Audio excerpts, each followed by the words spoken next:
বন্ধুরা, আজ মাটিয়ে নিচ্ছি স্পাইসি কিছু খাবার বানাবো বলে। তবে এর আগে মাছে ভাতে বাঙালির প্রিয় খাবারের থালিটা বানানোর সময় থালা বানানোর সম্পূর্ণ প্রসেসটা দেখিয়ে দিয়েছি।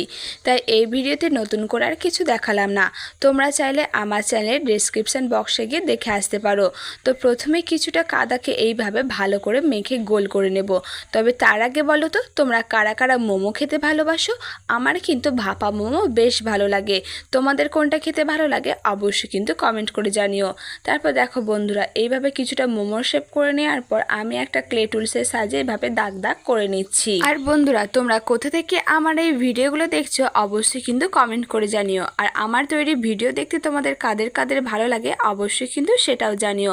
তো এইভাবে আমি পরপর অনেক কটা মোমো বানিয়ে নেব। তো বন্ধুরা, এই মোমোর প্রসেসটা দেখে তোমরা কি সত্যি করে এটাকে মোমো বলে মনে করছো অবশ্যই কিন্তু কমেন্ট করে জানিও। এরপর কয়েকটা মোমো তৈরি হয়ে গেলে আমি এবার থালাটাকে মসৃণ করে নেব।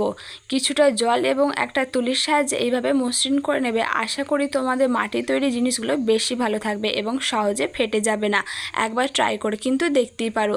তারপর তুলি দিয়ে হয়ে যাওয়ার পর কিছুটা কাপড় টুকরোকে ভিজিয়ে এইভাবে তোমরা মসৃণ করে নেবে। এরপর থালাটা মসৃণ করা হয়ে গেলে বানিয়ে রাখা মোমোগুলোকেও তুলি দিয়ে মসৃণ করে নেব। আর বন্ধুরা, নেক্সট ভিডিওতে তোমাদের জন্য কি খাবার বানাবো অবশ্যই কিন্তু কমেন্টে তোমাদের মতামত জানিও। আর এই ভিডিওটা তোমাদের দেখতে কাদের কাদের ভালো লাগলো সেটাও কিন্তু জানিও। এরপর এরকম একই প্রসেস অবলম্বন করে আমি 4টে মোমো বানিয়ে ফেলেছি এবং একটা বাটির মধ্যে জুসও। তো বন্ধুরা, এই মোমোগুলো দেখার পর থেকে তোমাদের কাদের কাদের এখন মোমো খেতে ইচ্ছা করছে অবশ্যই কিন্তু জানিও। তো বন্ধুরা, ফাইনাল লুকটা দেখে যাও। দাঁড়াও, এই যে। তো কেমন হয়েছে অবশ্যই জানিও। ভিডিওটা সম্পূর্ণ দেখার জন্য অসংখ্য ধন্যবাদ। দেখা হচ্ছে নেক্সট কোনো ভিডিও। তো সকলে খুব ভালো থেকো, সুস্থ থেকো। ধন্যবাদ। আজ তবে আমি আসি। Tata, by.